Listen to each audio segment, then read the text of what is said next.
ఇది.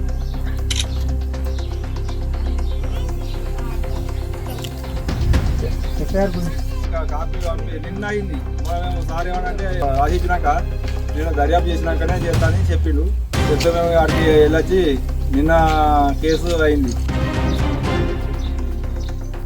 అదే సమాధానం ఎంతమంది చెప్పినా కానీ నేను చేయలేదంటుంది. లాస్ట్కు నిన్న వచ్చి చెప్తే ఇట్లా కొడితే పడ్డాడు అని ఒప్పుకుంది. మళ్ళీ వాళ్ళు వచ్చి అడిగినా కానీ ఒప్పుకుంటలేదు ఆమె.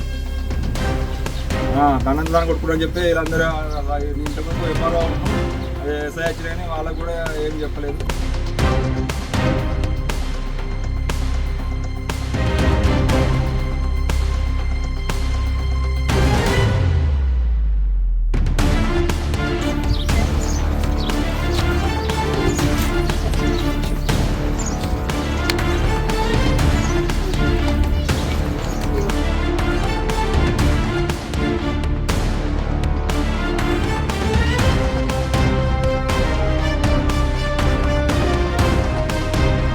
ఎల్లారెడ్డిపేట మండలం రాజన్న సిరిసిల్ల డిస్టిక్ వెంకటాపూర్ గ్రామంలో మరి అంగన్వాడీ టీచర్ చేసినటువంటి చర్యని దళిత సంఘాలందరి తరఫున మేము తీవ్రంగా ఖండిస్తున్నాం.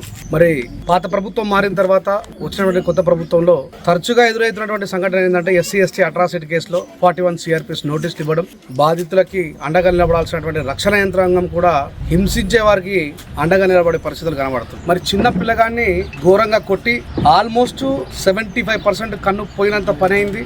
ఘోరంగా చితకబాది మరి నేను కొట్టలేదు తానే కింద పడిపోయాడని చెప్పేసి అబద్ధం చెప్పడంతో పాటు మరి గ్రామ సర్పంచ్ గారు కూడా మనతోనే ఉన్నారు. వీళ్ళంతా కలిసి విచారణ చేపడితే అవును నేనే ఆవేశంలో కొట్టినా అని చెప్పి ఒప్పుకున్న తాను మరి పోలీస్ స్టేషన్లో ఉన్నటువంటి పోలీస్ యంత్రాంగం కావచ్చు, తహసీల్దార్ వాళ్ళు కావచ్చు, కలెక్టరేట్ వాళ్ళు కావచ్చు ఇప్పటిదాకా మరి ఆ పిల్లగాడిని సందర్శించినటువంటి పరిస్థితి కనబడతలేదు. మరి సిరిసిల్ల హాస్పిటల్లో ఉన్నప్పటికీ కూడా మెరుగైనటువంటి వైద్యం కోసం బాధితుల తరఫున ప్రభుత్వం నిలబడ్డట్టుగా కనబడతలేదు. ఒకవేళ ఇమ్మీడియట్ గా తను చేసిన తప్పుకు గాను ఎస్సీ ఎస్టీ అట్రాసిటీ కేసుతో పాటు అటెంప్ట్ మర్డర్ కేసు పెట్టి ఆమెను రిమాండ్ కు పంపకపోతే రాబోయే వారం రోజులలో ఉన్నటువంటి దళిత సంఘాలు కావచ్చు, మానవతావాదులందరూ కావచ్చు, కులాలకు మతాలకు అతీతంగా పార్టీలకు అతీతంగా పెద్ద మొత్తున ఉద్యమాన్ని చేసే పరిస్థితికి దారితీస్తుంది. మరి ఇప్పుడిప్పుడే చిన్న పిల్లగాళ్ళు అంగన్వాడీ వరకు చేరుకోగలిగే పరిస్థితులలో దళితులను విద్యకు దూరం చేసేటువంటి కుట్రగా భావించాలా. వాళ్ళు చదువుకుంటే ప్రయోగులై ప్రభుత్వాలను ప్రశ్నిస్తారనే భయానికి మొగ్గలోనే తుంచేయాలని చెప్పేసి మరి ఎస్సీ ఎస్టీ బీసీ పిల్లలపైన జరుగుతున్నటువంటి అరాచకంగా దీన్ని మేము గుర్తించాలా. ప్రభుత్వమే దీన్ని వీలైనంత తొందరగా స్పీడప్ చేసి మరి బాధితులకు న్యాయం చేయాలని గౌరవ తహసీల్దార్ గారు ఇప్పటికీ రాకపోవడం చాలా బాధాకరం. మరి బాధితులు కంప్లైంట్ ఇచ్చినప్పుడు 24 గంటల్లో ఎస్సీ ఎస్టీ అట్రాసిటీ కేసు చేయాలనేటువంటి విషయం రక్షణ యంత్రాంగానికి తెలియదా? వాళ్ళ తరఫున సర్పంచ్ గారు కావచ్చు, మిగతా దళిత నాయకులు మాట్లాడితే తప్ప కేసు చేయాలనేటువంటి దుస్థితి కొనసాగుతున్నారంటే మరి ప్రభుత్వం కూడా సిగ్గుతో తలదించుకోవాలి. SC ST atrocity prevention act అనేది అది పార్లమెంట్ లో చట్టం చేయబడినటువంటి ఒక ప్రత్యేకమైనటువంటి చట్టానికి 41 CRPS నోటీసులు ఇస్తున్నటువంటి